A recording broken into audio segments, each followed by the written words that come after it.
beautiful Asherites. Welcome to the most slammiest, most jammiest wrestling podcast on the number one YouTube channel. I am your sensational host, Astral. And as you can see, it's a beautiful day out here in the park. Welcome to the show where we talk things all WWE.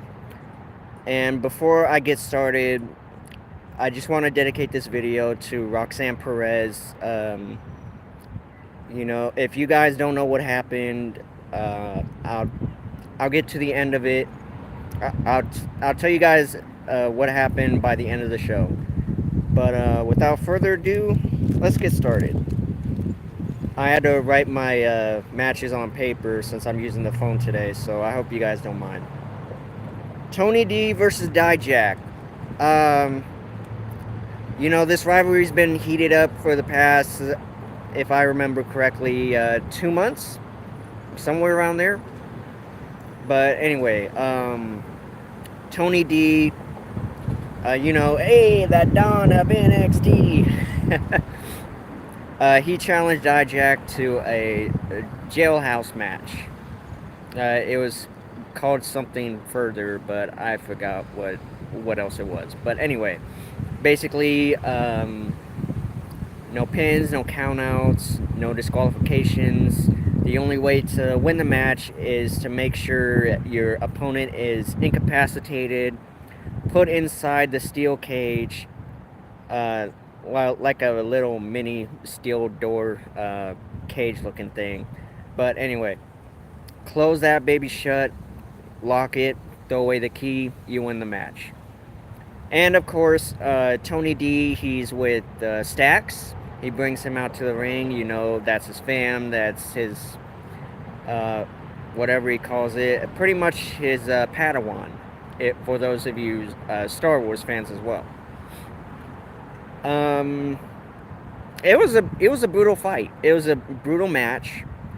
At a few points in the match, I thought Dijak was going to get it for sure.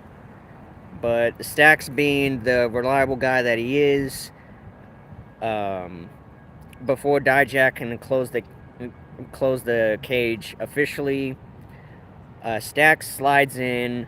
No one knows that he snuck in a crowbar. He ends up getting his ribs smacked in between the cage. And that actually paid dividends because Tony D ended up using the crowbar and pretty much put the icing on the cake, slams the cage in his face, closes it, locks the key, or close. Sorry, I'm a little tongue-tied right now.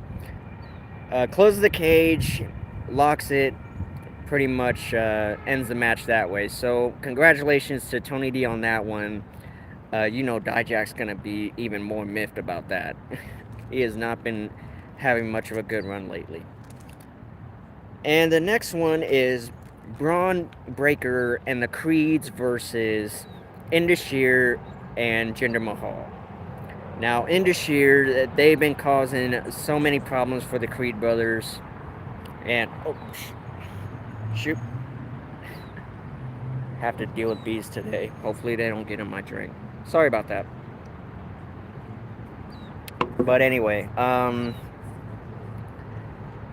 Braun Breaker joins the Creeds because the Creeds and Indus, they've been having so many problems going back and forth the past month or so.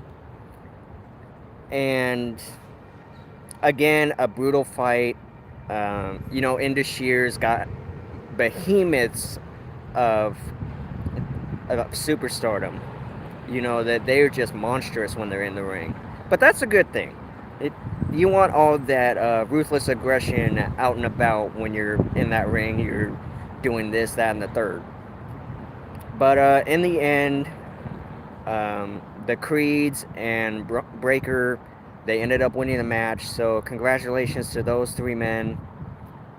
And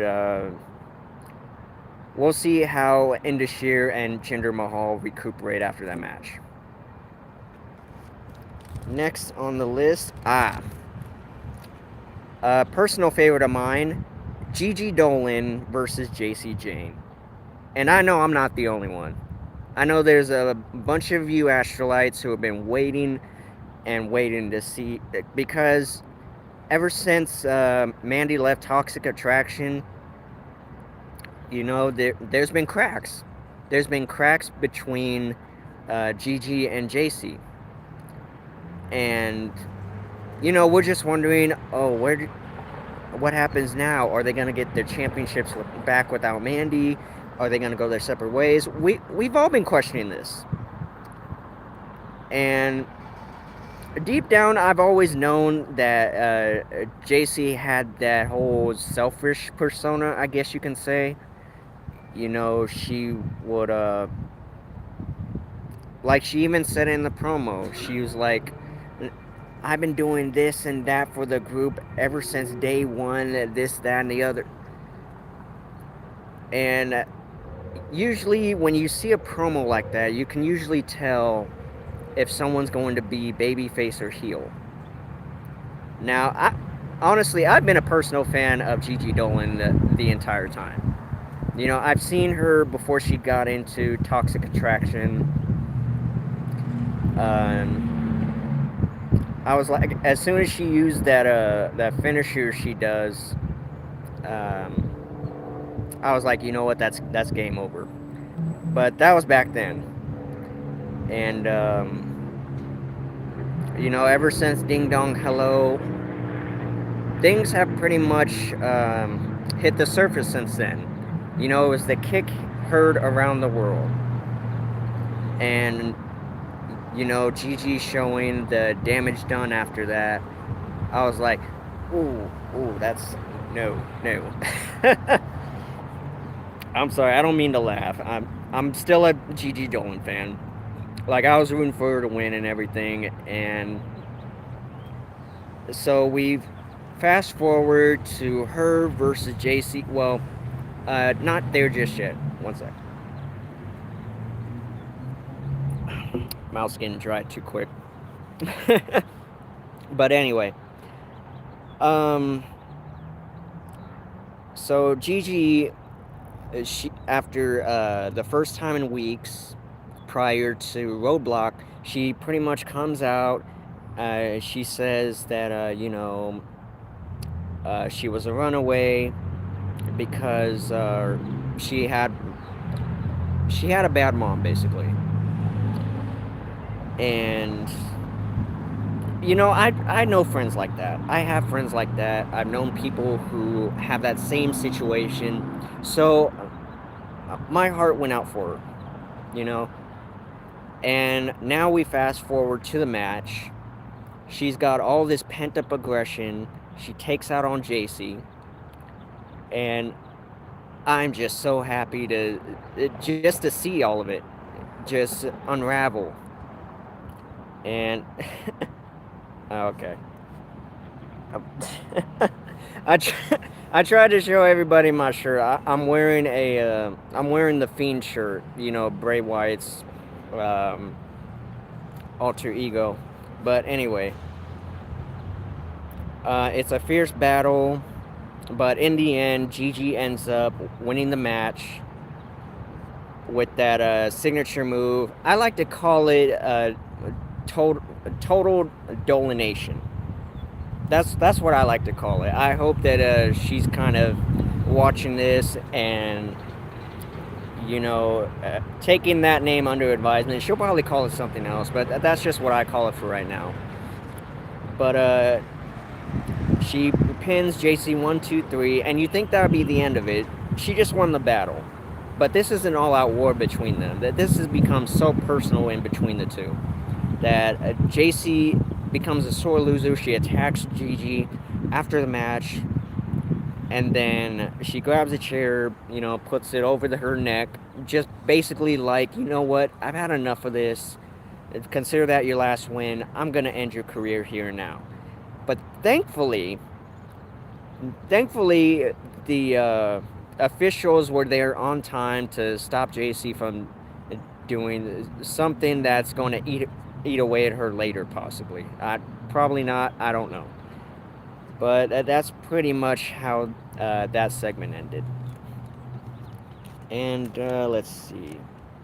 So Joe Gacy versus Andre Chase. I'm not too familiar with that storyline. Apparently, Thea Hale was kidnapped by Schism, and when Roadblock came, she she finally faced her fear of Schism. You know, she went up to one of the Schism members, being like, "I am done being scared. This, that." And then she was cheering on Andre Chase, but it was too late, unfortunately, because Gacy hit that topsy-turvy clothesline, whatever he calls it, pins Chase 1, 2, 3. So there's not too much I can really say about that one. So there you go.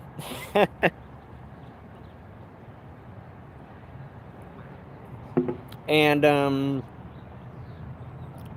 I I'm not 100% sure if that was before or after the Grayson Waller effect. And Grayson, man, he's annoying is such an understatement when you describe him. And the little line where you have the usernames followed by their comments. I'm just like, that's gotta be computerized, because who in their right mind would say all these things about Grayson? For weeks now, he has been on Shawn Michaels, the Heartbreak Kid. He's just been god awful. He's been nasty, has a nasty attitude towards him. He's one of the people who, he's a trailblazer. He's one of those guys who helped open the door for guys like me, for guys like Kevin Owens and Sami Zayn, just to name a couple. And he actually lists off the members of who were paving the way for whom. So I thought that was pretty great. But Waller, he's going to keep running his mouth. He's so narcissistic. He likes to hear the sound of his own voice. He likes to go to the ends of the earth just to prove he's right. And then near the end of the segment, he's like, okay, how about you and me? We challenge each other at WrestleMania. You have one last shot at glory. And Shawn Michaels was like, I would take no greater pleasure into wiping that smirk off your face. I can't repeat it for verbatim, but it was something along those lines. And he was like, you're going to have a match at, not WrestleMania, excuse me, Stand and Deliver. He said, at Stand and Deliver, you're going to have a match, but it's not going to be with the Heartbreak Kid. It's going to be with this man. He is a little bit crazy, but anyway. Music hits. I thought it was going to be, I'm forgetting his name already, Tyler. I thought it was going to be Tyler Bate, but it turns out it was Gargano, and I was like, yes! Payback from how Waller got his career started in the first place. Johnny was saying his heartfelt speech and everything, and of course Waller takes a chair to the back of him and starts messing him up. I'm just like, I knew this day was going to come eventually, and at Stand and Deliver, they'll finally put a nail in the coffin with that one. So that's basically what happened on the Grayson Waller effect. And last but certainly not least, Roxanne Perez versus Meiko Satomura. I'd say a match for the ages at NXT Roadblock. Just such a great match, one of the youngest NXT women's champions versus a living legend in Mako Satomura. It was highly respected. You know, the crowd was cheering for both of these women. They did a superb job. And there was a split second where I thought Satomura was gonna get the win, but then I was like, okay, it can't be over just yet. I mean, she trained with Satomura. She's got to learn a few tricks on how to kick out, which she did. She was able to kick out, and you know, she actually Perez actually tried to do the pop rocks on the outside, but you know, watching that match, I could tell something was not right because I thought it was a little early in the match for her to be worn down. You know, have that wear and tear. Just she was basically running on fumes. That's why I have so much respect for Roxanne. She got a lot of heart. She can run on fumes and still end up winning the match, which she did. She won the match against Mako Satomura.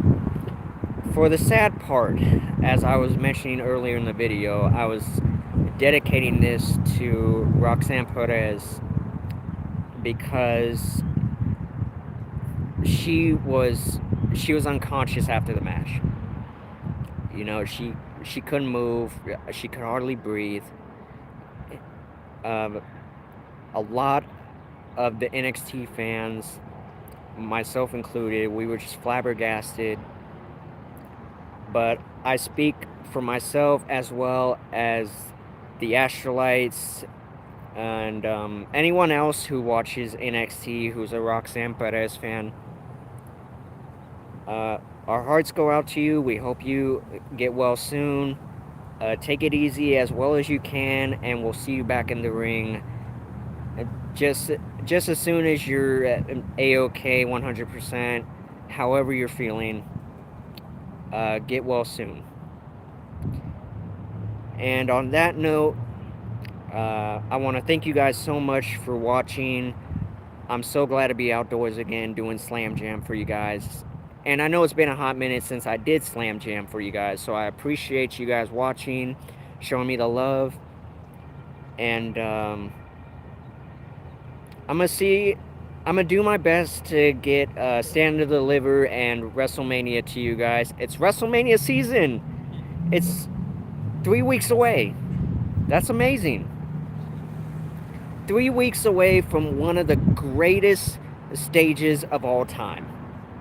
So stay tuned. Keep on the lookout for my videos. Keep showing me the love. I love you guys. Have a beautiful Wednesday afternoon. I love you all. Talk soon. Bye.